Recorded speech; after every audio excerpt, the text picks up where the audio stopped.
Let's start with El Grande. Manchester City 3. Naomi Gurma's Chelsea 1. What did Mark Twain say about Manchester City? Rumours of their resurgence were greatly exaggerated or something like that. We asked ourselves during that quite humiliating Champions League group stage disaster midweek in Paris, which left a possible group stage exit there or thereabouts. PSG stormed back from 2-0 down in the second half to a 4-2 delirium. A collapse which revealed, I think, what we knew, that Pep's team remain ridden with a fragile vulnerability. Really, you think about them still as inevitable winners, but now they're now gripped by a sense of human frailty, mortality and doom. I can't tell you which Manchester City I like better. It's not about me. But enter Chelsea, former Pep apprentice Enzo Maresca. This battle of the balls, fourth place there for the winner in both teams' grasp. Maresca returning to City for the first time. He'd been Pep's assistant in that treble season, and he wasn't just facing City, he was facing a new squad refresh. $150 million splurged over the past 10 days on new talent, including the first ever Uzbek in the Premier League, Abdulkir Kuzanov, a 20-year-old centre-back who quite inexplicably unleashed about 1 million Borat memes in instantly for the injured Ruben Dias. Also young Egyptian Prince striker Omar Marmoush got a start, but it was Kuzanov who had just a nightmare of nightmares. 2 minutes in, he blew a simple clearing header, then attempted to do the old clean-up back to his old goalkeeper, got the contact all wrong, totally bungled it. Jackson nipped in, flicked the ball with menace across to Madueke, who finished with his first touch into an open goal. Raw, I'm human. I felt for Kuzanov. There's a long list of terrible Premier League debuts. Just earlier this season, Harry Clarke for Ipswich scored an own goal, conceded a penalty, got sent off in his full debut. Respect the bit. But poor Kuzanov, in this game, everyone watching, so young, and he looked like he was about to cry. He really did, and that is why it was impossible not to feel intensely sorry for him. There are lots of players who have poor debuts. Is that underplaying it a bit? Maybe that's underplaying it a bit.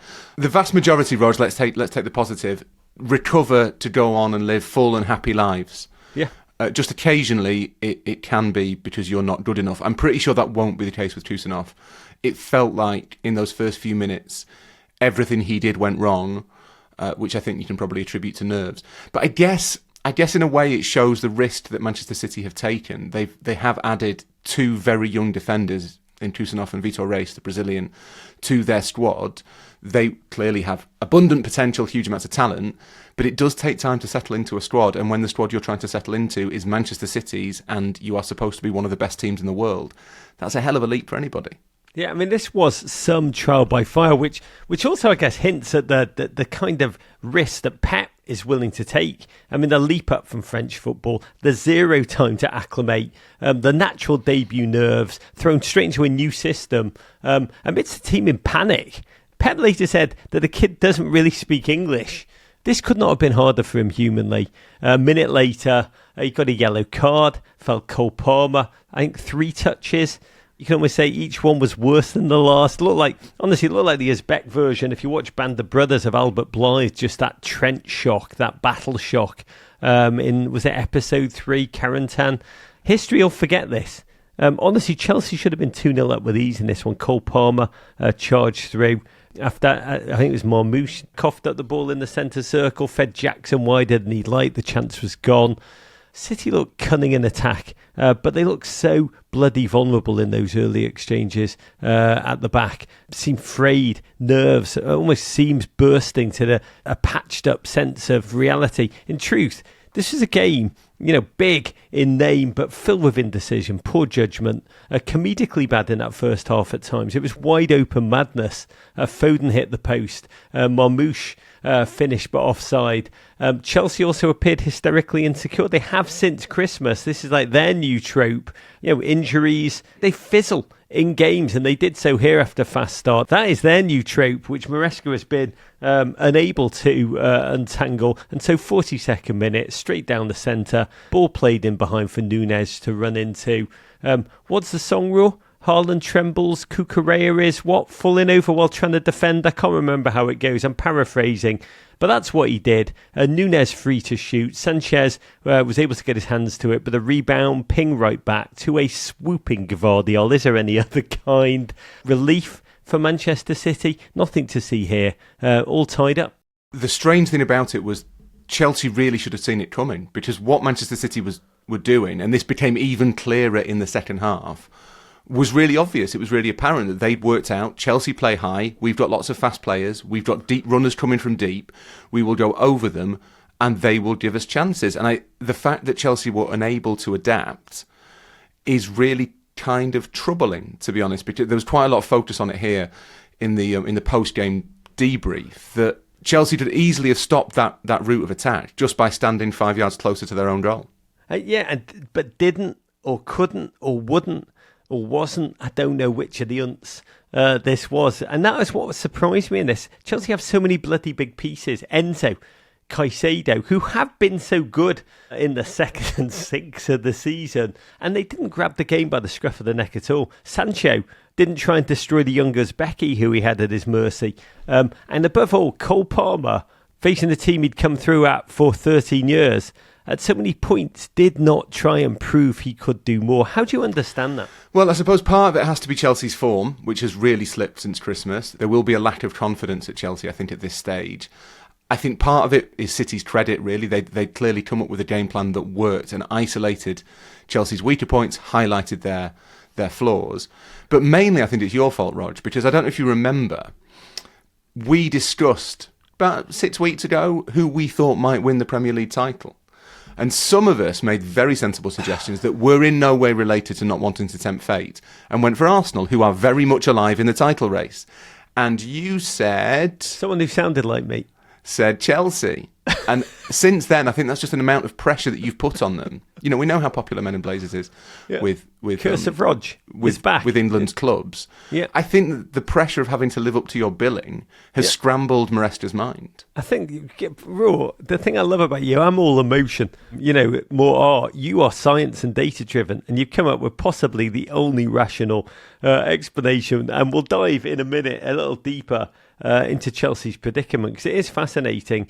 But let's stay on City, because Kusanov has given the mercy hook on 54 minutes. So better days ahead to that young centre-back. Omar Marmoush, got to say, remained confident in his debut. Enjoyed watching him probe, test, some smart runs off the ball, shoot-to-shoot mentality.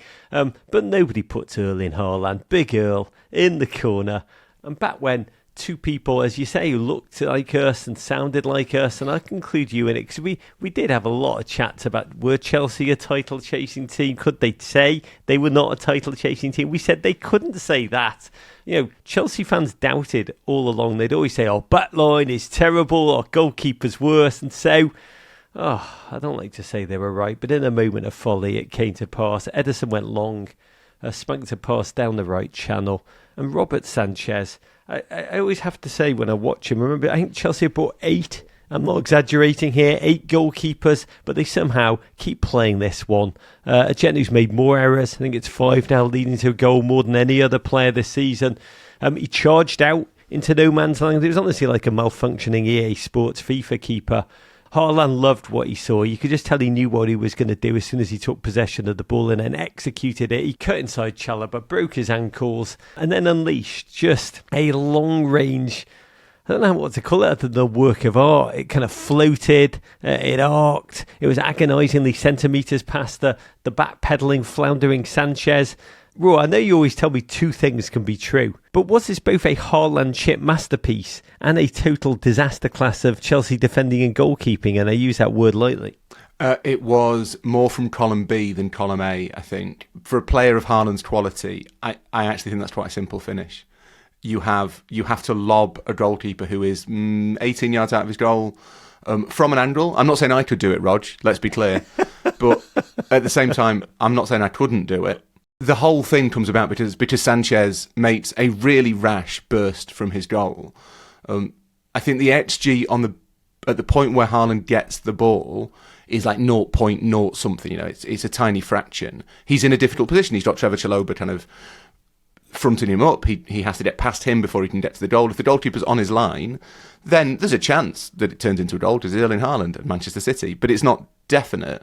because of Sanchez's positioning, it becomes I think for a player of that quality, almost like a 1 in 3 shot that he will be able to score from there. And the worst of it is, I don't know why Sanchez was even in his original position, let alone where he ended up.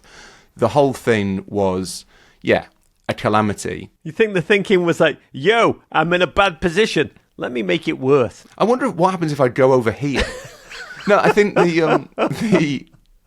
I feel quite sorry for Sanchez as well. You know me, Roger. I'm a soft-hearted sort of person, but I think in his case, you now really have to query: does he bring enough to the team in terms of his distribution, in terms of his presence at the back as part of build-up play, which is one of the things that Chelsea signed him for, to make up for the fact that he's very clearly not an elite goalkeeper. And I happen to, having seen a lot of Philip Jorgensen, the number 2 in the Conference League, I actually think he's fairly obviously a better bet, to be perfectly honest, both in terms of being a shot stopper, commanding his area in the way that traditionalists like of goalkeepers, and being able to take part in the build-up play. The fact that Maresca's sticking with Sanchez, as much as it makes me happy on a human level, I do think on a sporting one is increasingly incomprehensible. I think ultimately Sanchez just filled with empathy, and he didn't want young Kuzanov to be the only story. And he's like, you know what? Let me take some of that pressure off you, you young Uzbek man. You've got your whole future ahead of you. It'd be nice to think that Robert Sanchez was there as a Premier League footballer to try and make other people feel better. That is...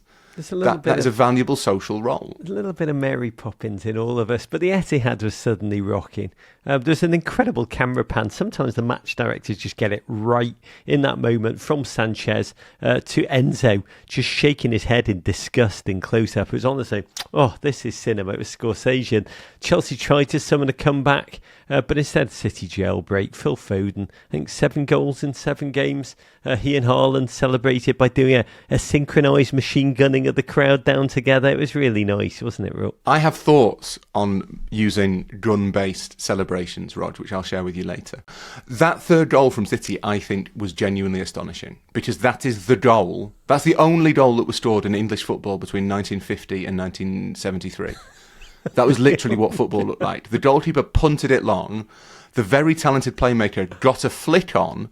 The big burly target man held it up, and then the fast little scampering midfielder burst through and slotted it home.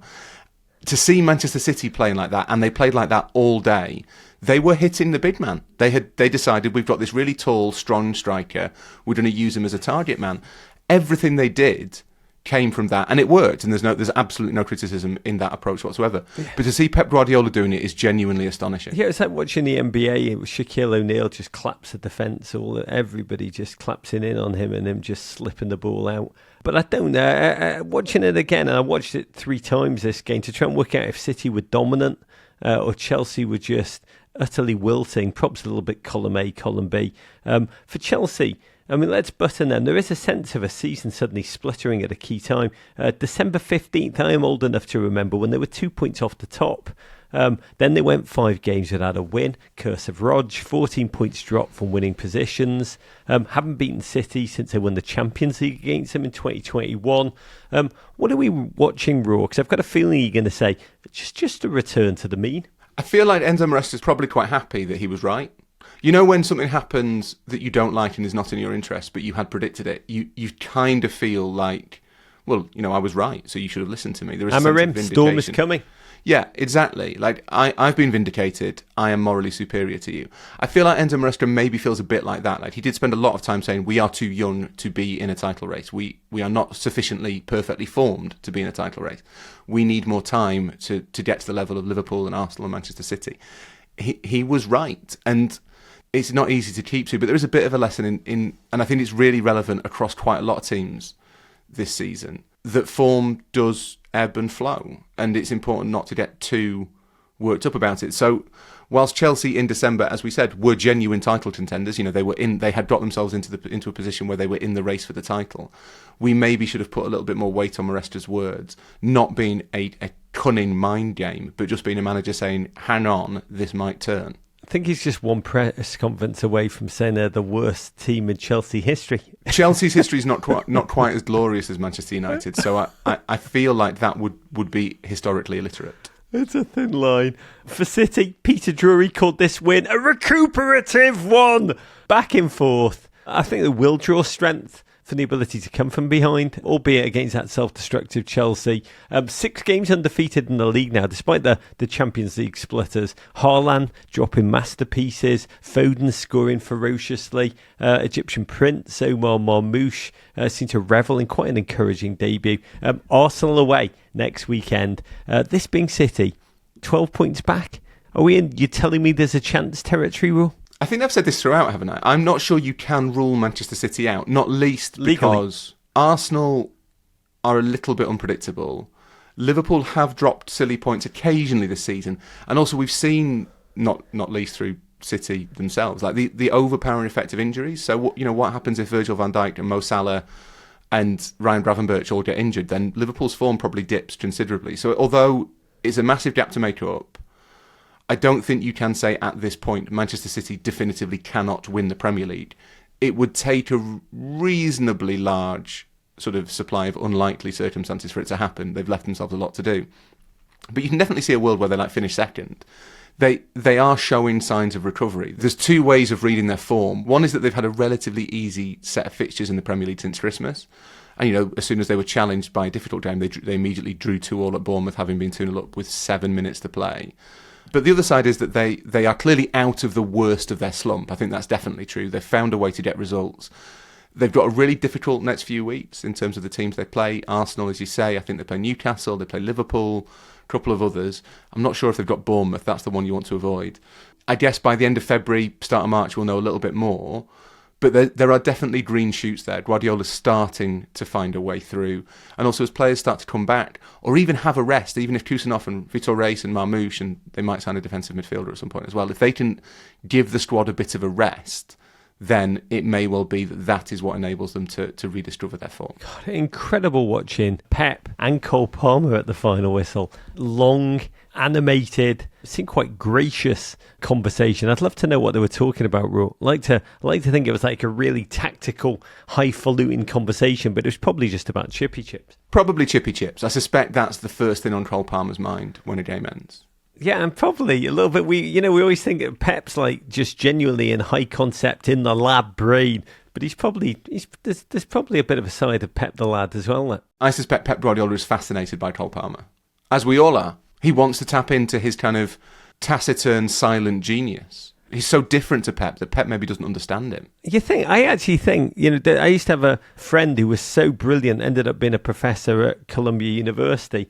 And they always spoke, it seemed quite simple what they were saying, but if you were also a genius, PhD level, whatever, you knew that they understood exactly the intricacies of what your high-level brain was thinking and were just able to rephrase it in the most simple way. I imagine Pep actually understands the true genius of Cole Palmer more than probably just mere normal people. Are you suggesting that he sold him because he was threatened by him? Oh, my God, now we really are deep in the fanfic. God, we've got to turn this into an anime. This is this is Marvel comic level superhero kind of conflict. But I like where you're going, Raw. Let's save that one for our other podcast, which is actually probably more factual than this one about the Premier League, where we just make up the storylines completely. I mean, that's what the scriptwriters are doing.